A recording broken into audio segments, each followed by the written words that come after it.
Namaskar. It is my immense pleasure to welcome you to the Embassy of India in Copenhagen this morning to celebrate the momentous occasion of India's 75th Independence Day. This is an extraordinarily special occasion for India, its citizens, its diaspora, and well-wishers, as we celebrate the Azadi Ka Amrit Mahotsav, commemorating 75 glorious years of independence and India's remarkable achievements and progress. I will begin by reading excerpts from Rashtrapati Ji's address to the nation on the eve of India's 75th Independence Day. मेरे प्यारे देशवासियों, नमस्कार। देश विदेश में रहने वाले सभी भारतीयों को स्वाधीनता दिवस की हार्दिक शुभकामनाएं। It is a matter of great joy for me to wish all Indians living in India and abroad a very happy Independence Day. This day has a special significance as it marks the beginning of the 75th year of India's independence, for which Azadi Ka Amrit Mahotsav is being celebrated. My hearty congratulations to all on this momentous occasion. Independence Day is a festival of freedom for us. This was made possible by generations of freedom fighters, some known, many unknown. They made great sacrifices. Today, you and I breathe under free skies thanks to their heroic deeds. I bow in respect to the pious memory of those brave martyrs. Bharat की विशेषता ये थी कि गांधी जी के नेतृत्व में हमारे स्वाधीनता आंदोलन सत्य और अहिंसा के सिद्धांतों पर आधारित रहा। उन्होंने तथा अन्य सभी राष्ट्र नायकों ने भारत को औपनिवेशिक शासन से मुक्त करने का मार्ग दिखाया ही, साथ ही राष्ट्र के पुनर्निर्माण की रूपरेखा भी प्रस्तुत की। उन्होंने भारतीय जीवन मूल्यों और मानवीय गरिमा को पुनः स्थापित करने के लिए भी भरपूर प्रयास किए। Now, as we look back to the 75-year journey of our republic, we have reasons to be proud of the considerable distance we have traveled. Gandhiji taught us that slow and steady steps in the right direction are preferable to rapid strides in the wrong direction. The world looks up at the miracle of India, home to the plurality of traditions and yet the biggest and most vibrant democracy. प्यारे देशवासियों, हाल ही में संपन्न Tokyo Olympics में हमारे खिलाड़ियों ने अपने शानदार प्रदर्शन से देश का गौरव बढ़ाया है। भारत ने ओलंपिक्स खेलों में अपनी भागीदारी से 121 वर्षों में सबसे अधिक मेडल जीतने का इतिहास इस बार रचा है। Along with sports, epoch-making changes are taking place in the participation and success of women in all walks of life, from higher education institutions to armed forces, from laboratories to playgrounds. Our daughters are making their mark. In the success of our daughters, I see a glimpse of a developed India of the future. I urge every parent to learn from the families of such promising daughters and provide opportunities to their daughters also to explore avenues of growth. Like last year, this year too, the scale of Independence Day celebrations may have been reduced due to the pandemic, yet our hearts remain always filled with enthusiasm. The intensity of the pandemic has come down, but the coronavirus has not yet gone away. We are yet to come out of the devastating effects of its recurrence this year.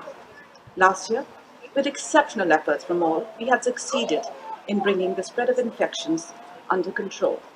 Our scientists had succeeded in developing vaccines in a very short time. Therefore, at the beginning of this year, there was every reason to be hopeful as we launched the largest vaccination exercise in history. Yet, due to the new variants and other unexpected factors, we suffered from a terrible second wave. I speak for the whole nation when I say that I share the grief of all the affected families. Science is coping with this invisible enemy of terrible might and remarkable speed. We can take solace from the fact that more lives have been saved than lives lost. It was our collective determination to overcome the challenge that helped us to see the weakening of the second wave. Once again, our Corona warriors, the doctors, nurses, and health workers, the administrators, and others, risked everything to contain the impact of the second wave. Covid की दूसरी लहर से हमारे सार्वजनिक स्वास्थ्य सेवाओं की बुनियादी ढांचे पर बहुत दबाव पड़ा।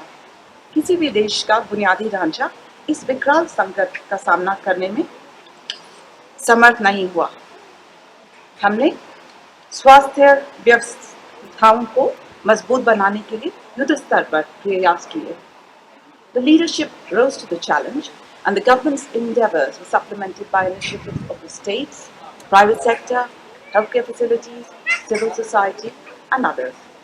In this extraordinary mission, foreign nations shared the essentials generously, just as India had reached out to many nations with medicine, equipment, and vaccines. I am grateful to the global fraternity that came forward with a helping hand.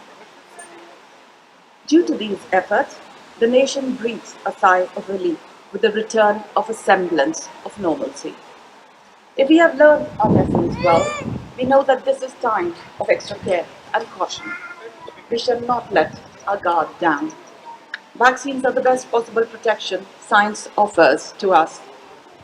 Under the world's largest vaccination campaign going on in our country, more than 50 crore foreign citizens have been vaccinated so far. I urge all eligible citizens who are yet to be vaccinated to do so at the earliest and inspire others. Dear fellow citizens, the economic impact of the pandemic is as disastrous as its health impact. The government has been concerned about the lower middle classes and the poor, as well as about the small and medium industries. It has been sensitive to the needs of the labourers and of employers who have been facing hardships due to the lockdowns and movement restrictions. Sensitive to their needs, the government has taken a series of relief measures. The government has distributed food grains to about 80 crore people in May and June. This benefit would be extended till Diwali. Moreover, the government has announced a new stimulus package worth rupees 6,28,000 crores to boost selected COVID-affected sectors. In particular, it is heartening to note that an amount of rupees 23,220 crores is being spent over 1 year for expansion of medical facilities. It is heartening to note that rural India, particularly the agricultural sector, has kept growing against all odds. The psychological distance between the urban and the rural is now less as compared to the past. After all, India lives in its villages, which cannot be allowed to lag behind in development. That is why special campaigns, including the Pradhan Mantri Kisan Samman Nidhi, are being implemented for the welfare of our farmers. These efforts are consistent with the vision of an Atmanirbhar Bharat, a self-reliant India. With abiding faith in the inherent capacity of the economy, the government has further opened up defence, health, civil aviation, power, and other sectors. The government's new initiative to provide eco-friendly, renewable sources of energy, particularly solar power, have won praise around the world. If there is an improvement in the ease of doing business, it has a positive impact on the ease of living of all. In addition to these, special emphasis is being given to public welfare. For example, the dream of having a home of one's own is being realized thanks to the rupees 70,000 crore credit-linked subsidy scheme. The series of agricultural marketing reforms will empower our Annadata farmers and help them get better prices for their produce. These are some of the measures the government has taken to unleash the potential of every citizen. A new dawn is rising in Jammu and Kashmir. The government has initiated the process of consultation with all stakeholders who have faith in democracy and the rule of law. I urge the people, especially the youth of Jammu and Kashmir, to utilize this opportunity and work on realizing their aspirations through democratic institutions. With all-round progress, India's stature is rising in the international arena, as it was reflected in our participation in several key multilateral forums, as well as in consolidating bilateral relationships with several countries. प्रिय देशवासियों, 75 साल पहले जब भारत ने आज़ादी हासिल की थी, तब अनेक लोगों ने ये संशय था कि भारत के लोकतंत्र सफल नहीं होगा। ऐसे लोग शायद इस तथ्य से अनभिज्ञ थे कि प्राचीन काल में लोकतंत्र की जड़ें किसी भारत भूमि में पुष्पित पल्लवित हुई थी। Even in modern times, India was ahead of many nations in offering franchise to all adults, regardless of any distinctions. The founding fathers had reposed their faith in the wisdom of the people, and we the people have made India a strong democracy. We have adopted the system of parliamentary democracy. Therefore, our parliament is the temple of our democracy, which provides us the highest forum where we discuss, debate, and decide issues for the well-being of our people. It is a matter of great pride for all Indians that our parliament will soon be housed in a new building. The government has planned many initiatives to make this special year memorable, and the most exciting of them may well be the Gaganyaan mission. Pilots of the Indian Air Force have been receiving training. When they fly off into space, India will become one of only 4 nations on the planet to carry out a manned space mission. When it comes to the flight of our ambitions, we don't let any limitations define us. Yet we keep our feet on the ground. We acknowledge that we still have a long way to go in realizing the dreams of those who won freedom for us. Our Constitution summarizes those dreams in 4 words: justice, liberty, equality, and fraternity. We must strive for more equality in an unequal world, more justice in unjust circumstances. Justice has come to encompass a large range of connotations, including economic and environmental justice. The road ahead is not easy. We will have to negotiate many twists and turns, but we have the benefit of incomparable guidance. It comes to us from diverse sources, from the venerable seers of millennia ago to the sages and leaders of more recent times. In the spirit of unity and diversity, we as a nation are following the right course. This vision, derived from the unique Indian heritage, is going to be helpful to us, not only to us, but also to the whole world in this century. Modern industrial civilization has posed serious challenges before humankind. Climate change has become a reality, with seas rising, glaciers melting, and temperatures soaring. India is proud of not only adhering to the Paris Climate Agreement, but doing more than what the country had committed to protect the climate. However, the world desperately needs a course correction. This is why the world is increasingly turning to the wisdom of India, as created by the authors of the Vedas and the Upanishads, as depicted in the Ramayana and Mahabharata, as taught by Lord Mahavir, Lord Buddha, and Guru Nanak, and as reflected in the life of the likes of Mahatma Gandhi.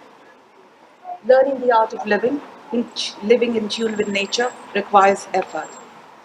Gandhiji says, but once you establish a relationship with rivers and mountains, birds and animals, nature reveals its secrets to you.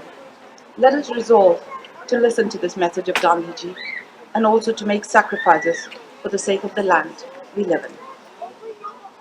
The spirit of patriotism and sacrifice was paramount among our freedom fighters. They faced all kinds of challenges without caring for their own interests. I have seen this in the face of the corona crisis. Lakhs of people have taken enormous risks to protect others with the spirit of selfless service to humanity. I convey my profound appreciation for all such COVID warriors. Many of them succumbed to COVID-19. I pay homage to them. हाल ही में कारगिल विजय दिवस के उपलक्ष्य में मैंने बारामुल्ला में dagger war memorial पर शहीदों को श्रद्धांजलि अर्पित की. I noticed that the war memorial has a motto inscribed: मेरा हर काम देश के नाम, which means each and every deed of mine is for the nation. All of us should imbibe this motto as a mantra and work with full devotion and dedication for the development of the nation. I would like that all of us come together to take India forward on the path of progress with the spirit of keeping the interest of the nation and society foremost. Dear fellow citizens, I extend my greetings especially to the members of the armed forces who have guarded our freedom valiantly and gladly making supreme sacrifices when necessary. I also extend my greetings to the members of the Indian diaspora who have represented the motherland well wherever they have made home. I once again congratulate all of you on the eve of India's 75th Independence Day. While celebrating this anniversary, I cannot stop imagining the powerful, prosperous, and peaceful India of 2047 when we will celebrate 100 years of our independence. I wish that all our people come out of the difficulties posed by the COVID pandemic and move ahead on the path of happiness and prosperity. एक बार पुनः आप सभी को मेरी शुभकामनाएं। धन्यवाद। जय हिंद।